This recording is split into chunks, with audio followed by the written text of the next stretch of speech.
Beneath a sky of 1,000 eyes, the Nile flowed like liquid obsidian, reflecting the star-strewn tapestry above. Thebes, the jewel of Egypt, slumbered beneath the watchful gaze of the gods. Monuments cast long, eerie shadows in the moonlight. The air hung heavy with the scent of lotus blossoms and the promise of mystery. A lone figure stood on the palace balcony, her gaze fixed on the distant horizon. Queen Hatshepsut, daughter of Ra, living embodiment of Ma'at, breathed deeply. Her heart thrummed with the pulse of the Nile, a rhythm echoing the ambitions swirling within her.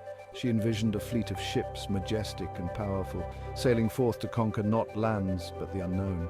Hatshepsut, the female pharaoh, would etch her name upon the world, not with the point of a sword, but with the prow of a ship. Her fingers tightened around the cool smoothness of the railing. Her fleet, was nearly ready. Tomorrow, the gods willing, it would embark on a journey into the uncharted waters beyond the known world. Hatshepsut's heart swelled with a potent mixture of fear and exhilaration. What wonders awaited her ships, and what dangers lurked beyond the edges of the maps? The morning sun, a blaze of gold against the azure sky, heralded a momentous day.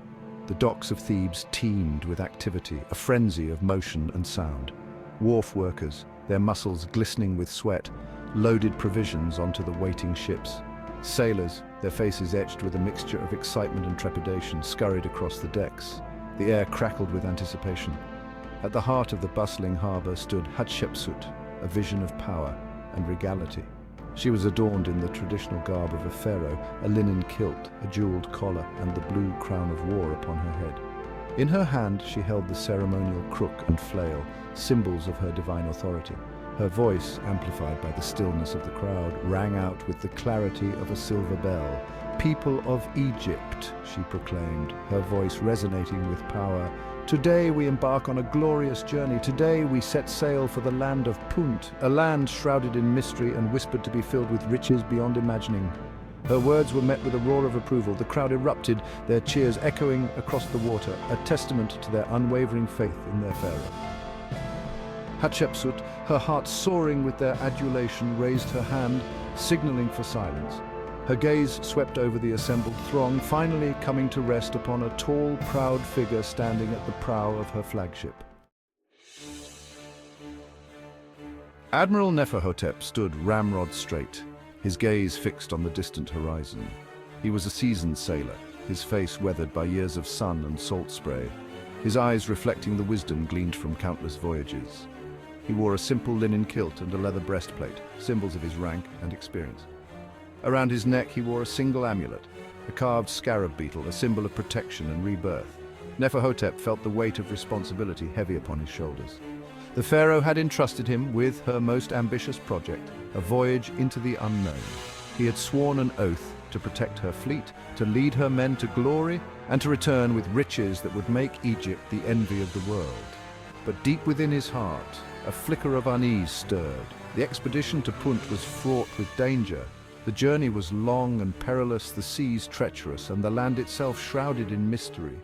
Ancient texts spoke of monstrous creatures that lurked beneath the waves, of scorching deserts patrolled by fierce nomads, and of ancient curses that guarded the secrets of Punt. Neferhotep, a man of logic and reason, dismissed these tales as mere superstition. Yet he could not shake the feeling that something was amiss. As the pharaoh finished her speech, her gaze met Neferhotep's across the bustling harbor. Her eyes, usually as bright and warm as the midday sun, seemed clouded with a strange mixture of determination and apprehension. For a fleeting moment, their eyes locked, a silent exchange passing between them. Then Hatshepsut nodded, a barely perceptible movement, and Neferhotep knew that the die was cast. The moment of departure was at hand. The fleet, a majestic sight, set sail under a sky streaked with crimson and gold. 5 ships, their sails billowing like the wings of giant birds, sliced through the azure waters of the Nile. The flagship, a magnificent vessel christened the Eye of Ra, led the way, its prow adorned with a golden statue of the falcon god Horus. The journey south was arduous. The sun beat down mercilessly, turning the decks into scorching ovens. The sailors, their bodies slick with sweat, toiled tirelessly, their only respite the brief coolness of the night. Neferhotep, ever vigilant, paced the deck of his ship, his eyes constantly scanning the horizon.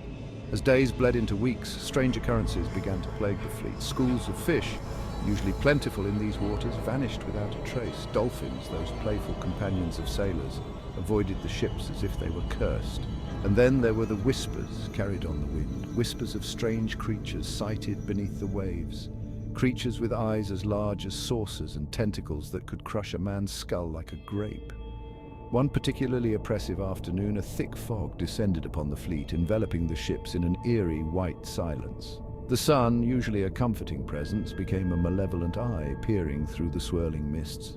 The air grew heavy, thick with the stench of brine and something else, something ancient and unsettling. Neferhotep, his hand resting on the hilt of his dagger, felt a shiver run down his spine. This was no ordinary fog, this was something else.